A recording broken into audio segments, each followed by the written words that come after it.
नमस्कार दोस्तों। आइए मैं आपको आधुनिक इतिहास को बाई मैप समझाने का प्रयास करता हूं। एक बात और दोस्तों, आप जरूर नोट्स बनाते रहिएगा। बहुत ही बेस्ट तरीके से सारे पॉइंट को मैं यहाँ पर कवर किया हूं। तो आइए हम देखते हैं। जैसा कि हमारा पहला है, अब आपसे आधुनिक इतिहास, आप जानते हैं आधुनिक इतिहास की जो शुरुआत होती है, ठीक है दोस्तों, ये 1498 से लेके 1947 तक हम लेंगे। अब 1498 हम क्यों यहाँ पर ले रहे हैं?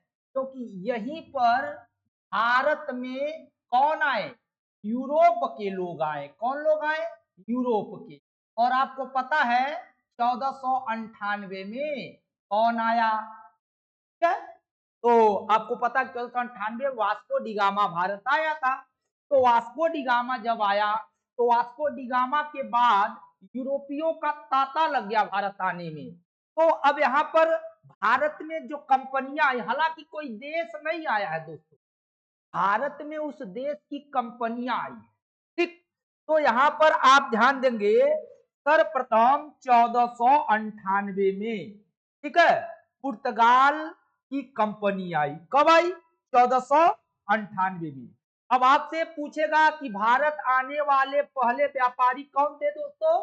पुर्तगाली थे। ठीक, लेकिन अब देखिए दोनों में फर्क है। एक कंपनी का निर्माण है और एक कंपनी का आगमन है। फर्क करेंगे। अब अंग्रेजों ने जो अपनी कंपनी बनाई 1600 में बनाई। उसके बाद डचों ने अपनी कंपनी 1602 में बनाई। डेनिस डेनिस अर्थात डेनमार्क डेनमार्क डेनमार्क ने अपनी कंपनी 1616 में बनाई।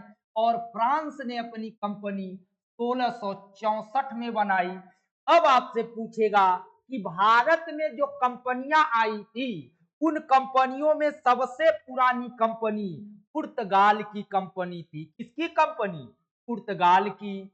और उनमें सबसे नई कंपनी किसकी थी? फ्रांसीसियों की थी। किसकी थी? फ्रांस की। ये भी ध्यान रखेंगे। अब देखिए आने का क्रम, आने का क्रम, तो भारत में सबसे पहले पुर्तगाली आए हैं। अब पुर्तगाली के बाद डच आए हैं, अंग्रेज नहीं आए हैं। पुर्तगालियों के बाद भारत में कौन आया? डच आया। डच के बाद अंग्रेज आए हैं।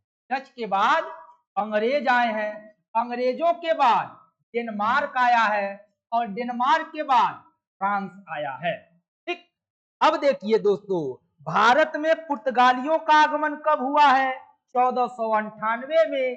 भारत में डचों का आगमन कब हुआ है? 1604 में। भारत में अंग्रेजों का आगमन कब हुआ है? 1608 में। भारत में डेनमार्क का आगमन कब हुआ है? 1620 में। और भारत में फ्रांस का आगमन कब हुआ है? 1698 में। ठीक है, कब आया है? अब यहां पर डेनमार्क डैड कह सकते हैं, फ्रांस को फंसा कह सकते हैं। ठीक है, और ये भी ध्यान देंगे। ठीक है, अब यहां पर पुत्र अडा डैड फंसा। ठीक, अर्थात ये जो लोग ट्रिक बताते हैं, पुत्र अडा डैड फंसा, तो पुत्र अडा डैड फंसा जो है कंपनियों के निर्माण का क्रम है, लेकिन आगमन का क्रम दोनों में फर्क है दोस्तों। ठीक, नेक्स्ट दिखा रहे हैं आपको। अब यहां पर आएंगे। अब अगर आपसे पूछेगा कि कौन कंपनी कहां पर पहला कारखाना खोला, ठीक, अब देखिए सबसे पहले हम पुर्तगाल पर फोकस करेंगे। किस पर फोकस करेंगे? पुर्तगाल पर दोस्तों। किस पर फोकस किया जाए? पुर्तगाल पर किया जाए, क्योंकि आपको पता है कि भारत में सर्वप्रथम पुर्तगाली आए। तो पुर्तगालियों ने अपनी पहली फैक्ट्री का, अब देखिए दोस्तों, एक केरल है ना, कौन सा राज्य है? केरल है। अब केरल में कौन सा जगह है? कोचीन। कोचीन। और 1503 में, अब देखिए 1503 में, ठीक है, अब देखिए प्रथम केंद्र पुर्तगालियों ने अपना पहला केंद्र किसे बनाया? कोचीन को बनाया। कोचीन कहां है? केरल में। ठीक, अब देखिए अंग्रेजों के बाद यदि जाएंगे तो अंग्रेजों ने अपना पहला कारखाना मसूलीपट्टनम, को हम मछलीपट्टनम भी कह सकते हैं। ये कहाँ है मसूलीपट्टनम? ये देखिए, ये आंध्र प्रदेश है। कौन सा राज्य है? आंध्र प्रदेश है। आंध्र प्रदेश है। तो अंग्रेजों ने अपना पहला कारखाना मसूलीपट्टनम में, प्रथम कारखाना, ध्यान रखेंगे, सब नोट कर डालिएगा आप। और यहाँ पर डचों ने भी अपना पहला कारखाना कहाँ खोला? मसूलीपट्टनम में। डच मतलब होता है, डच किसे कहा जाता है? हालैंड। देखिए, एक देश है हालैंड। हालैंड को वर्तमान में कहते हैं नीदरलैंड। क्या कहते हैं?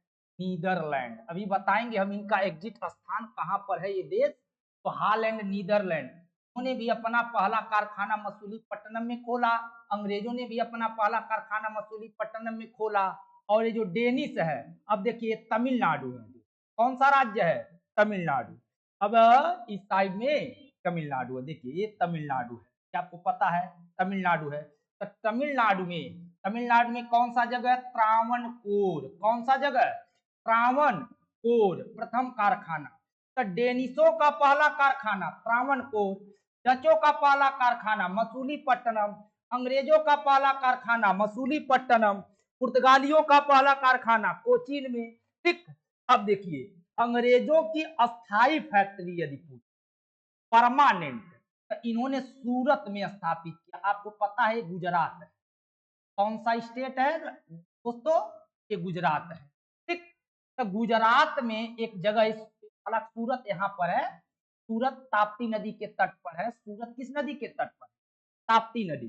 तो सूरत जो था, मध्यकाल में सबसे बड़ा बंदरगाह था। तो सूरत में पहला स्थायी फैक्ट्री किसने खोला? अंग्रेजों ने। और सूरत में ही अपनी पहली फैक्ट्री किसने खोला? फ्रांसीसियों ने। किसने? फ्रांसीसी। अब आपसे पूछेगा कि फ्रांस का पहला कारखाना सूरत में, अंग्रेजों का पहला कारखाना मसूलीपट्टनम में, डचों का पहला कारखाना मसूलीपट्टनम में, डेनमार्क का पहला कारखाना त्रावणकोर में, पुर्तगालियों का पहला कारखाना कोचीन में, अंग्रेजों का पहला स्थायी कारखाना सूरत। अर्थात अंग्रेजों ने दो जगह कारखाना खोला, सूरत में और त्रावणकोर में। और फ्रांसीसियों ने अपना पहला कारखाना सूरत में ही खोला दोस्तों।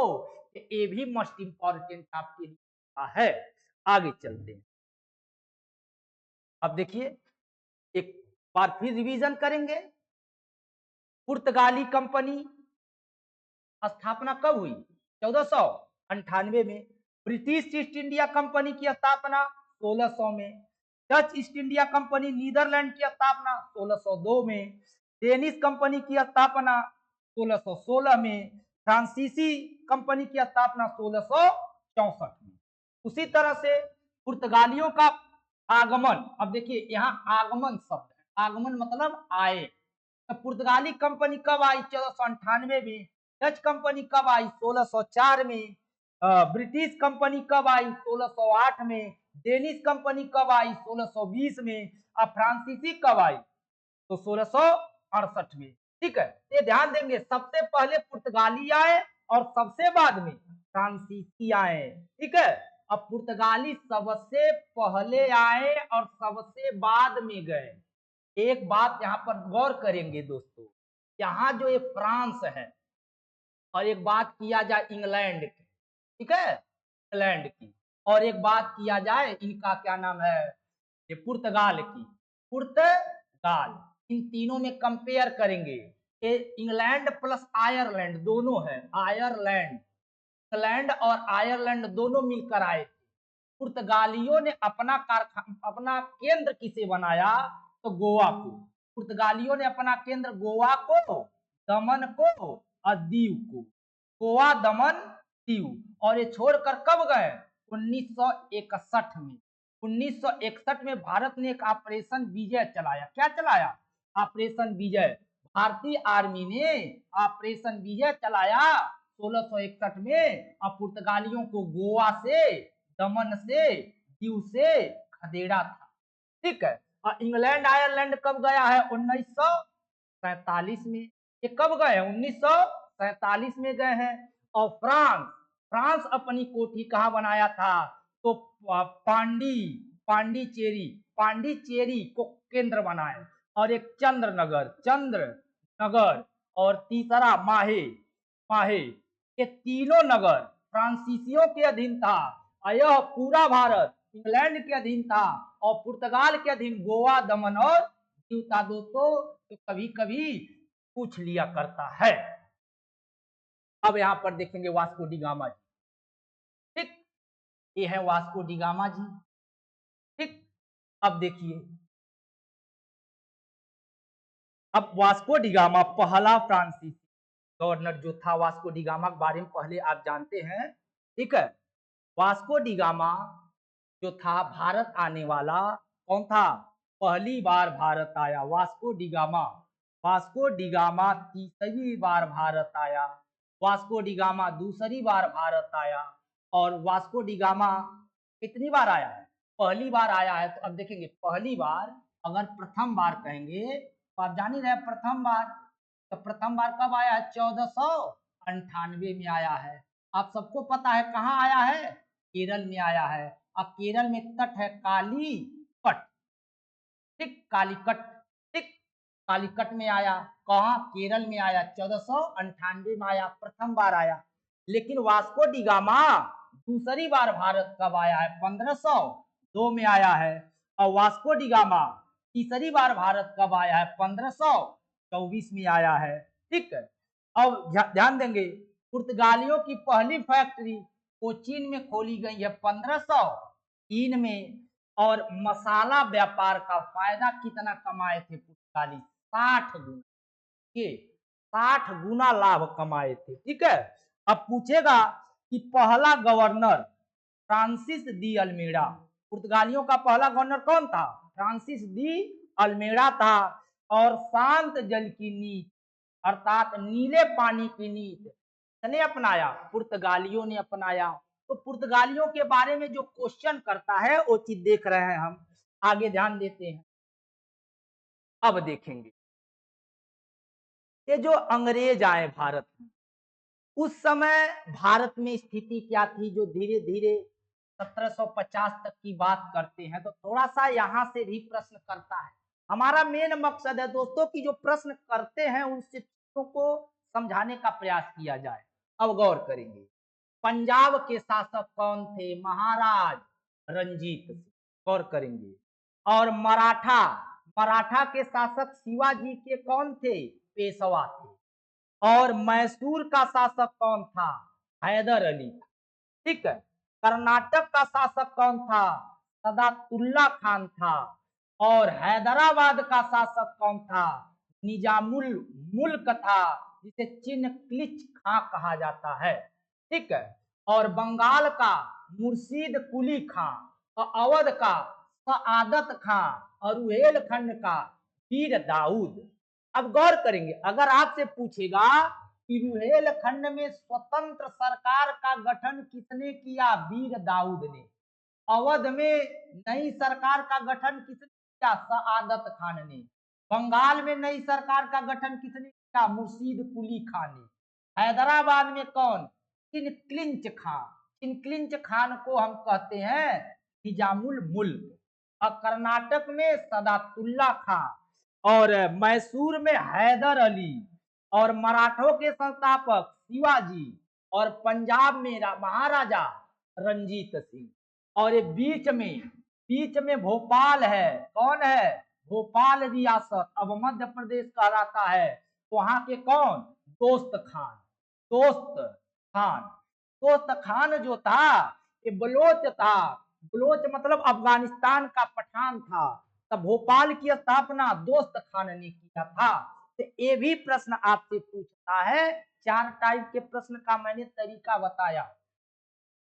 अब आगे देखेंगे कि अंग्रेजों ने भारत के चीजों को अर्थात भारत के जो राज्य थे उन्हें कब कब अंग्रेजों ने कब्जाया है, तो ये भी डेट ध्यान रखेंगे। पंजाब को 1849 में, सिंध को 1843 में, मराठा को 1819 में, मैसूर को 1799 में, बंगाल को 1765 में, अवध को 1856 में। अगर आपसे पूछा जाए अवध को अंग्रेजों ने कब जीता, 1856 में। बंगाल को अंग्रेजों ने भारत में कब मिलाया, 1765 में। मैसूर पर अंग्रेजों ने अधिकार कब किया, 1799 में। मराठा पर अंग्रेजों ने अधिकार कब किया, 1819 में। सिंध पर 1843 में। पंजाब पर 1849 में। ये भी महत्वपूर्ण होता है दोस्तों। आगे चलते अब देखिए, भारत में ब्रिटिश साम्राज्य का विस्तार, ये भी एक प्रश्न बनता है। भारत में ब्रिटिश साम्राज्य का विस्तार, expansion of British empire in India. प्रमुख विस्तारवादी नीति, अंग्रेजों की जो नीति थी, एक घेरे की नीति। क्या थी, घेरे की नीति। और एक सहायक संधि थी और एक व्यापकगत संधि थी, अर्थात सिद्धांत था। ये तीनों के बारे में आप जानते हैं। व्यापकगत सिद्धांत जो था किसने चलाया था, ये चलाया था आपका लॉर्ड डलहौजी ने, और सहायक संघ वेलेजली ने, और घेरे की नीति कौन चला था, तो लॉर्ड कॉर्नवालिस ने, तो एक लॉर्ड कॉर्नवालिस ने। अब देखिए, साम्राज्य का विस्तार, अंग्रेजों ने क्या किया, सिंध का विजय किया, अवध का विजय किया, पंजाब का विजय किया, मराठा का विजय किया, मैसूर का, अर्थात यही सब अंग्रेजों का सामना करते थे। अब इसको हम पॉइंट वाइज समझने का प्रयास करते हैं। अब देखिए, यूरोपीय कंपनियों का भारत में आने का कारण, अब इस टाइप से प्रश्न बनेगा कि यूरोपीय कंपनियों का भारत में आने का कारण क्या था। तो प्रमुख कारण क्या था, मसाला व्यापार। सबसे मोस्ट इंपॉर्टेंट कारण क्या था, मसाला व्यापार। अब देखिए, दूसरा कारण क्या था कि 1453 में उस्मानिया सल्तनत, उस्मानिया सल्तनत कहा जाता था उस समय, या मध्य एशिया के जो एक प्रकार से शासक होते थे, ठीक है, और कुस्तुनतिनिया का एशिया माइनर पर कब्जा, और तीसरा यूरोप में पुनर्जागरण, ठीक। उसके बाद तुर्क का नियंत्रण, मसाला व्यापार अवरुद्ध का, क्या अवरुद्ध हो गया था, मसाला व्यापार अवरुद्ध हो गया था। अब देखिए, जब अंग्रेज यूरोप में पुनर्जागरण हुआ, तब मानवतावाद का प्रादुर्भाव हुआ, वैज्ञानिक आविष्कार हुआ, धर्म सुधार हुआ। तो धर्म का प्रचार करने, मानवता का पाठ पढ़ाने और अपने वैज्ञानिकी आविष्कार का दुनिया में प्रदर्शन करने के लिए यूरोपीय जो है नई नई दुनिया की खोज चालू कर दिए। अब देखिए, सर्वप्रथम पुर्तगालियों ने या किसने किसे खोजा, ब्राजील को। उसके बाद कोलंबस, कोलंबस कहाँ का था, स्पेन का। इसने क्या खोजा, अमेरिका को, 1492 में। वास्को डिगामा ने 1498 में क्या खोजा, भारत को। ऑस्ट्रेलिया की खोज किसने किया, कुक, ये ब्रिटेन के थे। और न्यूजीलैंड को तस्मान, तस्मान कहाँ का था, हॉलैंड का। अब देखिए, तस्मान कहाँ के थे, हॉलैंड के। कुक कहाँ के थे, ब्रिटेन के। वास्को डिगामा कहाँ के थे, पुर्तगाल के, पुर्तगाल के, ठीक। और कोलंबस कहाँ के थे, स्पेन के। और कैबरल, कैबरल कहाँ के थे, पुर्तगाल। ब्राजील की खोज किसने किया, कैबरल ने।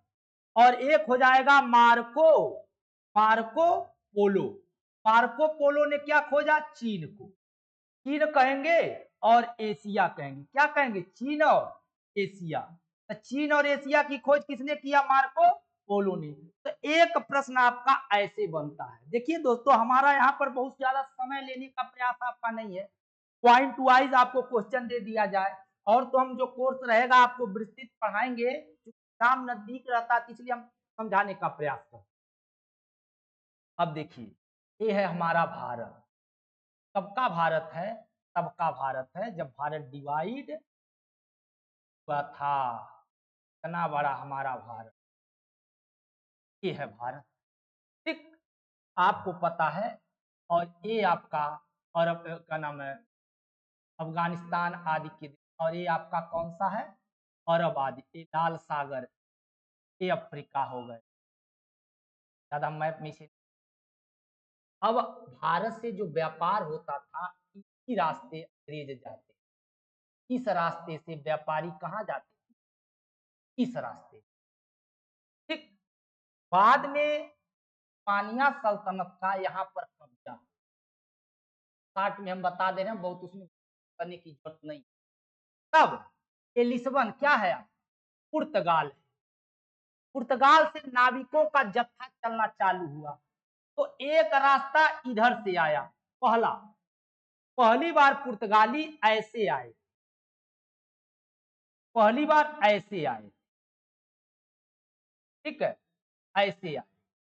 ठीक है, और इस तरह से घूमते फिरते ऐसे, और फिर जब वापस गए तो 60 रास्ता खोज।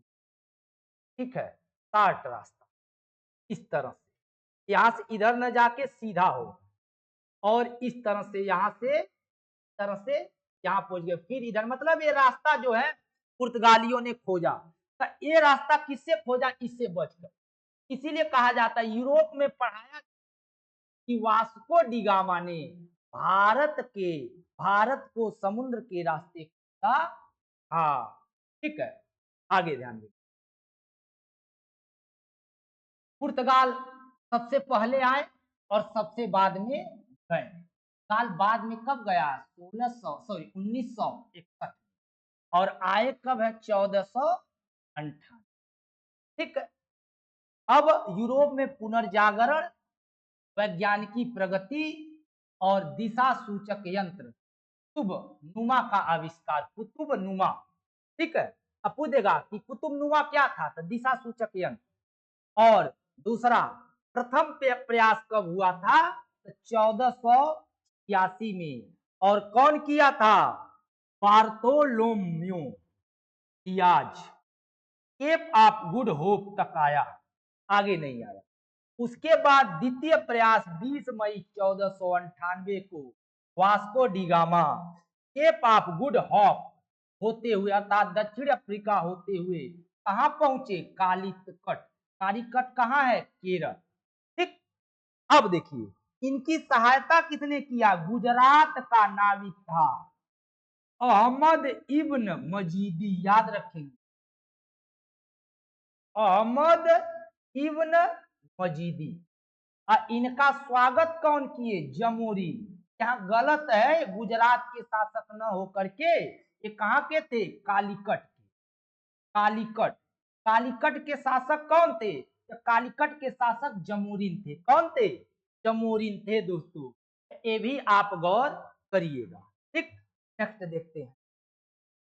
अब देखिए, अब पुर्तगालियों ने भारत में अपने शासन का विस्तार किया। देखिए, हम बेसिक चीजें आपको समझाने का प्रयास कर रहे हैं, क्योंकि एक फाउंडेशन होना चाहिए, ताकि आगे जब आप समझेंगे तो ये बातें जानेंगे, सारे डाटा हम देते जाएंगे पॉइंट टू पॉइंट। हमारे चैनल को आप जरूर देखिएगा और आगे तक देखिएगा, जरूर नॉलेज मिलेगा, और पॉइंट वाइज मैंने रखा है। अब देखिए, पुर्तगाली शासन का भारत में विस्तार, तो कंपनी का नाम क्या था, एस्तादो दा इंडिया, 1458। कंपनी का नाम एस्तादो दा इंडिया, ईस्ट इंडिया कंपनी अंग्रेजों का था, एस्तादो दा इंडिया। ठीक, अब केंद्र कहां बनाया, कोचीन केरल में, बताए थे 1503 में। और द्वितीय केंद्र कन्नौर केरल में 1505 में। ये सब कहाँ है, मालाबार।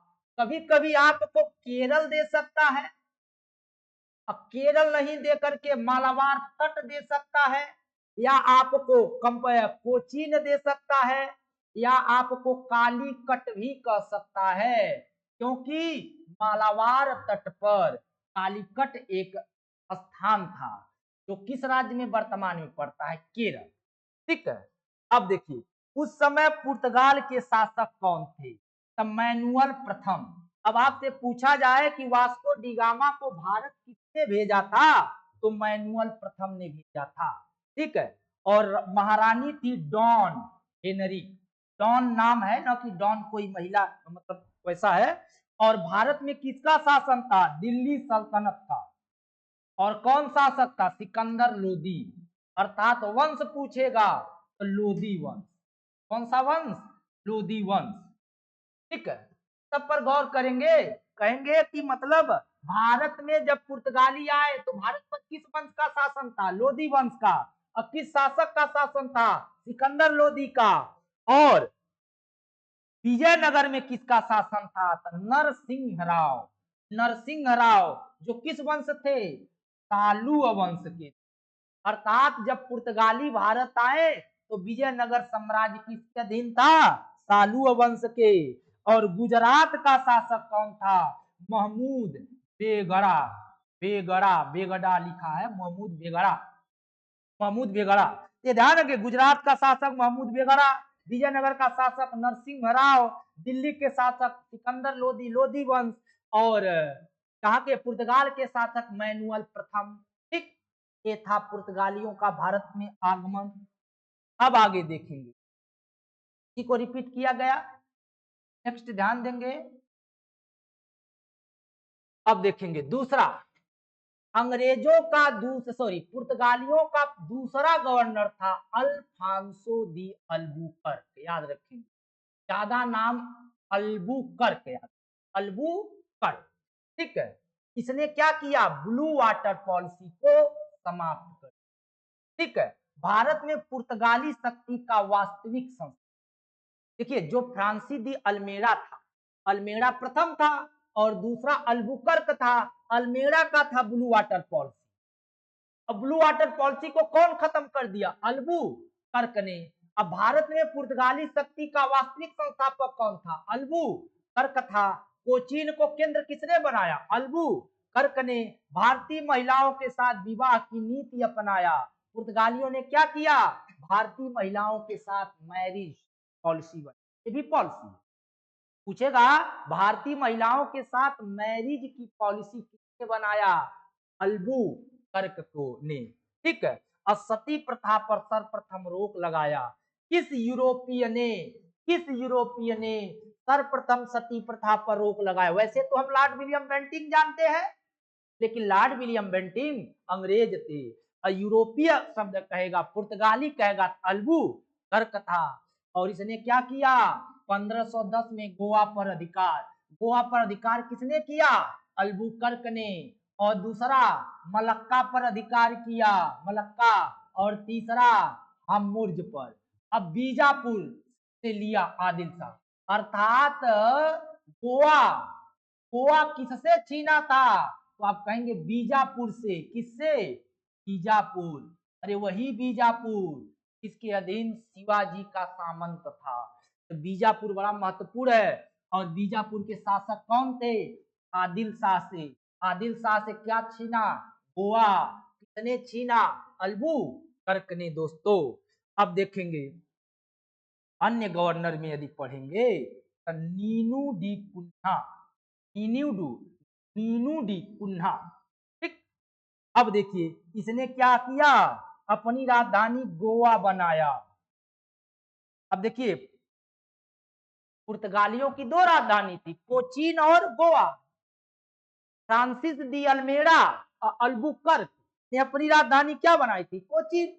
लेकिन क्या नाम है, नीनू डी कुन्हा ने अपनी राजधानी गोवा बनाया। ठीक है, और निम्न बस्तियों की स्थापना की। किस बस्ती की? हुगली, बंगाल में। ध्यान देंगे, बड़ी अच्छी बात है।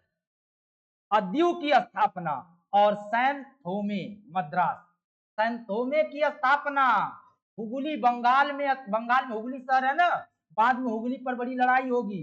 और दमन दीव, इसकी स्थापना उसने किया था। ठीक है, आगे ध्यान देंगे। अब आगे ध्यान देंगे, अगला है डिसूजा। याद रखेंगे, डिसूजा, डिसूजा सब। ठीक, पुर्तगाली संत Francisco Xavier, Xavier, Saint Xavier College आपका नाम सुने हैं ना आप। अब देखिए पुर्तगालियों ने 1961 में गोवा को, दमन को, दीव को क्या किया था? आजाद किया था। तारीख था 19, क्या 19? दिसंबर 1960। इसके द्वारा ऑपरेशन विजय ने चलाया था, इंडियन आर्मी ने चलाया। इंडियन आर्मी ने क्या चलाया? ऑपरेशन विजय चलाया। ऑपरेशन विजय कब चलाया? 1961 में, तारीख 19 दिसंबर, और गालियों से आजाद कर दिया। और उस समय पुर्तगाल का गवर्नर कौन था? अर्थात बोस्सा। गोवा जब आजाद हुआ तो गोवा का गवर्नर कौन था? बोस्सा। बोस्सा। अब देखेंगे पुर्तगालियों ने भारत को क्या दिया। पुर्तगालियों ने भारत को क्या दिया?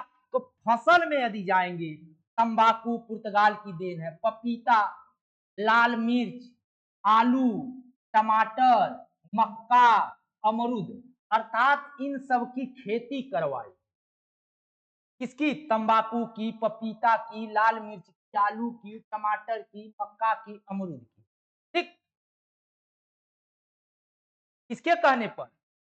अकबर के कहने। अगला, जहाज निर्माण।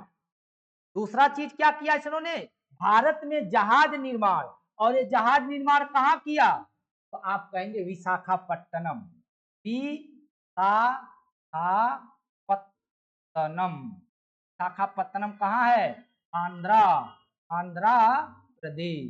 आंध्र प्रदेश में इन्होंने भारत में क्या लाया? जहाज निर्माण की कला।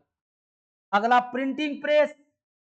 प्रथम प्रिंटिंग प्रेस भारत में कहाँ स्थापित हुआ? गोवा में। किस सन में? 1556 में। अगला, ईसाई धर्म आया। ईसाई धर्म भारत में कौन लाए? पुर्तगाली लाए। ठीक, और कौन लाए? Saint Thomas. ध्यान रखेंगे, सेंट थॉमस कहाँ? केरल में। उन्होंने पहला चर्च बनाया 1510 में। 1510 में। और शैली पूछेगा, गोथिक शैली। एक्चुअली में अक्सर हमारे यहाँ जो चर्च है गोथिक शैली में, ये ध्यान रखेंगे। और पहले पादरी कौन थे? Francisco Xavier. Francisco Xavier. ठीक, हम देखते हैं। देखिए, सारे पॉइंट मस्ट इंपॉर्टेंट है एग्जाम के अनुरूप। अगर अब हालैंड की बात किया जाए, डच, डच भाषा है, हालैंड देश है, वर्तमान में हालैंड को ही नीदरलैंड कर। दोस्तों वही नीदरलैंड कहाँ क्या है? अंतरराष्ट्रीय न्यायालय है। आप पता है अंतरराष्ट्रीय, अंतरराष्ट्रीय न्यायालय, अंतरराष्ट्रीय न्यायालय कहाँ है? द हेग में। कहाँ है? The Hague. The Hague Netherlands में ही। ठीक है, अब देखिए डच भारत में आए। ठीक है, डचों पहला यात्री कौन था? कार्नेलिस हाउटमैन। याद रखेंगे, हाउटमैन। क्या याद रखेंगे? हाउटमैन। अगर पूछेगा भारत आने वाला पहला डच कौन था? हाउटमैन था। अब किसके समय आया? अकबर के समय। किसके समय? अकबर के। और 1602 में डच ईस्ट इंडिया कंपनी की स्थापना हुई। और 1605 में डचों का प्रथम कारखाना कहाँ खुला? अब देखिए, मसूलीपट्टनम में ही डचों का कारखाना। अब मसूलीपट्टनम में अंग्रेजों का भी कारखाना। ठीक है, अब देखिए इन्होंने अपनी फैक्ट्री कहाँ कहाँ बैठाई? मसूलीपट्टनम में बैठाई, पुलिकट में बैठाई, सूरत में बैठाई, मसूलीपट्टनम में बैठाई, कराईकल। कराईकल कहाँ है? कराईकल आपका पड़ता है पांडिचेरी में। अगला, चिंसुरा बाजार में, कोचीन में। अर्थात यहाँ पर डचों की क्या थी? फैक्ट्रिया थी। ठीक है, नेक्स्ट देखते हैं। अब देखिए इन्होंने भारत में लाया क्या? भारत को वस्त्र व्यापार का केंद्र, भारत को वस्त्र व्यापार का केंद्र किसने बनाया? डच ने। किसने बनाया? डच ने बनाया। और डचों ने पुलिकट, याद रखेंगे, पुलिकट में क्या चलाया? स्वर्ण सिक्के, अर्थात गोल्ड क्वाइन। और इसी को बोलते हैं पैगोडा। पैगोडा गोल्ड को कहा जाता है, अर्थात वो भी स्वर्ण। तो एक किसने चलाया? डचों ने। और डचों ने भारत के अलावा श्रीलंका, इंडोनेशिया और मलक्का पर, ये भी याद रखेंगे, श्रीलंका, इंडोनेशिया और मलक्का पर अधिक। ठीक, और 1664 में औरंगजेब ने डचों को बंगाल, बिहार, उड़ीसा में व्यापार का अधिकार दिया, अर्थात पूर्वी भारत। अब पूछेगा डचों को भारत में व्यापार का अधिकार किसने दिया? औरंगजेब ने दिया। ठीक। अच्छा, डचों का पतन, डचों का पतन जो हुआ है, बेदरा एक युद्ध हुआ है। कौन सा युद्ध? बेदरा युद्ध, या इसे हम कर्नाटक का युद्ध कहते हैं। 1759 में लड़ा गया। आपसे पूछेगा बेदरा का युद्ध किसने लड़ा? कहेंगे डच लड़े हैं और अंग्रेज लड़े हैं। और अंग्रेजों का नेतृत्व कौन किया है? Robert Clive. ठीक है। अब बेदरा युद्ध के बाद डच पूरी तरह भारत से वापस चले गए। याद रखेंगे कि किस युद्ध में डचों की प्रभुत्व भारत में समाप्त हो गई, तो आप कहेंगे बेदरा का युद्ध। और डचों को भारत से बाहर किसने खदेड़ा? रॉबर्ट क्लाइव ने। ठीक। अगला पॉइंट, अंग्रेज, मोस्ट इंपॉर्टेंट, अंग्रेजों के बारे में बढ़ी। अब देखिए, ईस्ट इंडिया कंपनी की स्थापना किस सन में? 1600। किसके समय हुई है? अकबर के समय। और किसके द्वारा? महारानी एलिजाबेथ ने क्या किया था? 15 वर्ष का चार्टर दिया। किसको? East India company. अब कहां व्यापार करने के लिए? पूर्वी देश। पूर्वी देश का मतलब एशिया समझ लीजिए। ठीक। और ईस्ट इंडिया कंपनी का पहला गवर्नर थॉमस स्मिथ था, लेकिन भारत में नहीं। थॉमस स्मिथ 1600 में जब ईस्ट इंडिया कंपनी का गठन हुआ है, थॉमस स्मिथ पहला इसके क्या बने? गवर्नर बने। ठीक। और ये निजी कंपनी थी, शेयर पर चलती, प्राइवेट कंपनी का, सरकार से कोई लेना। ठीक। और कितने मंडल थे? 24 निर्देशक मंडल। ठीक। अब देखिए, पहला हाकिंस 1608 में कहां आया? सूरत। भारत आने वाला पहला अंग्रेज व्यापारी। अब आएगा भारत आने वाला पहला अंग्रेज व्यापारी कौन था? हाकिंस। कहां आया? सूरत में आया। किस वर्ष आया? 1608 में। इसने पहली अपनी अस्थायी कोठी, अस्थायी कोठी कहां खोली इसने? मसूलीपट्टनम में। कहां खोली? मसूलीपट्टनम। याद रखेंगे, मसूलीपट्टनम में। अब देखिए, अब ये जो हाकिंस आया था, उस जहाज का नाम हेक्टस जहाज था। याद रखेंगे, कौन सा जहाज? हेक्टस। और ये 1608 में आया और 1609 में कहां पहुंचा? जहांगीर के दरबार में। किसके दरबार में? जहांगीर। लेकिन कहां? आगरा। याद रखेंगे, आगरा में मिला। कहां मिला? जहांगीर से। जहांगीर से आगरा में मिला। और 21 भाषा में बात किया, तुर्की और फारसी भाषा बोला, अंग्रेजी नहीं बोला, और न तो हिंदी। इंप्रेशन जमाने की तुर्की और फारसी सीख के आया था। और इसको इंग्लिश खान की उपाधि दिया। किसने उपाधि दिया? शाहजहां ने, सॉरी जहांगीर ने। और 400 जात का मनसब बनाया। अर्थात इस समय 400 मनसब, एक प्रकार से समझ लेंगे व्यवस्था थी कि मुगल जिसे से खुश हो जाते थे उसे मनसब देते, अकबर चालू किया था। और 1611 में हाकिम खाली हाथ वापस। ठीक। अर्थात हाकिंस का काम समाप्त, हाकिंस सफल नहीं। ठीक। अब हाकिंस के बाद जेम्स प्रथम का सेनापति स्टुअर्ट, ठीक है, आया। और इसने क्या किया? व्यापारिक एकाधिकार अनिश्चित कर दिया था। ठीक। अब आगे देखेंगे, मिल्टन। कौन आया? Milton, sorry Milton. 1611 भारत आया और इसने स्वाली युद्ध में पुर्तगालियों 1000 प्रथम बार पुर्तगालियों से अर्थात अंग्रेजों का भारत का पहला युद्ध कौन था? तो आप कहेंगे स्वाली युद्ध। अगर आपसे पूछेगा अंग्रेजों ने भारत में पहला युद्ध कौन सा लड़ा? स्वाली युद्ध लड़ा। किस सन में? 1611 में। ठीक। और कौन लड़ा? मिल्टन लड़ा। ठीक। अब देखिए, इसने मसूलीपट्टनम में पहली अस्थायी व्यापारिक कोठी, सूरत में अस्थायी व्यापारिक कोठी जहांगीर के फरमान से। ठीक। अब देखिए, sir Thomas Roe, most important, Thomas Roe 1615 में सूरत पहुंचा। का राजदूत था? जेम्स प्रथम का।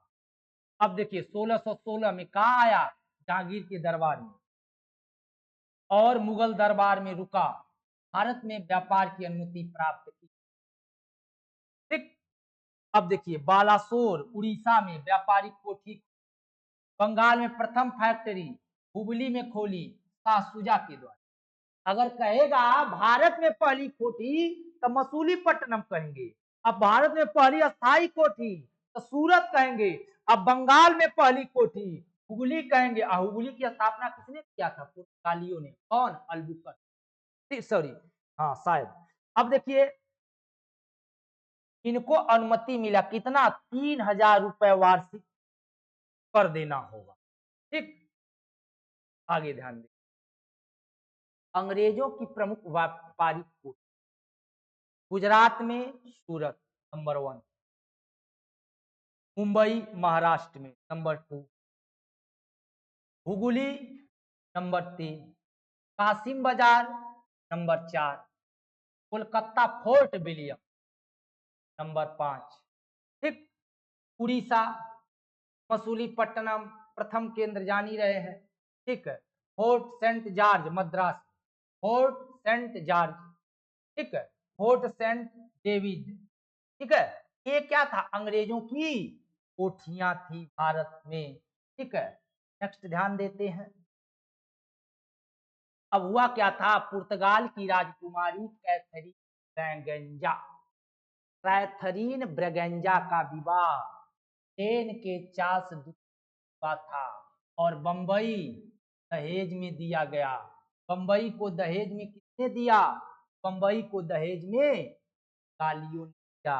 किसे दिया? ट्रेन को। ठीक है। अब देखिए, मुंबई की स्थापना गेराल्ड अंगेयर ने 1668 में किया। किसने किया? ये ध्यान रखेंगे, मुंबई की स्थापना किसने किया? ओंगेयर ने। याद रखेंगे, गेराल्ड ओंगेयर ने। ठीक है। और 1687 में से वही अपना केंद्र बना। ठीक है। औरंगजेब ने अंग्रेजों से मसूलीपट्टनम छीन लिया। किस कारण? इस कारण। अब बंगाल में 3 गांव सुल्तानी, गोविंदपुर और कोलकाता जमींदारी प्राप्त की। ठीक है। अब देखिए, चारनाक ने कलकत्ता शहर बसाया। नेक्स्ट आगे चलेंगे, यहां मोस्ट इंपॉर्टेंट पॉइंट है, फर्रुखसियर। फर्रुखसियर ने अंग्रेजों को एक पास दिया जिसे दस्तक पास। ठीक। दस्तक। अब ये जो दस्तक था, ठीक है, इसके समय 1715 में एक शिष्टमंडल आया और उसके अध्यक्ष थे जॉन सेरिमन और एक डॉक्टर आए थे हैमिल्टन। ये जो हैमिल्टन थे फर्रुखसियर का इलाज किए। हैमिल्टन तो अंग्रेजों ने से जब हैमिल्टन इलाज किए तो फर्रुखसियर ठीक हो गया और ये जो शिष्टमंडल आए थे उसके अध्यक्ष थे सेरिमन। ठीक है। और फर्रुखसियर खुश हो गए और 10,000 वार्षिक कर के बदले सूरत के सभी कर माफ कर। ठीक है। और 3,000 रुपए में बंगाल, बिहार, उड़ीसा का सभी कर माफ। दस्तक पास के कारण प्लासी और बक्सर का युद्ध हुआ और बंबई में ढाले गए सिक्के संपूर्ण मुगल साम्राज्य में चले गए। ये किसने कहा? फर्रुख हसियर ने कहा। ठीक है, तो नेक्स्ट आगे हम आपको नेक्स्ट वीडियो में ऐसा ऑप्शन देंगे, क्योंकि तो लंबा हो जाएगा। अगले में हम पूरी तरह से आपको जो स्वतंत्रता आंदोलन से पॉइंट है सारे हम देंगे। तब तक के लिए नमस्कार, धन्यवाद।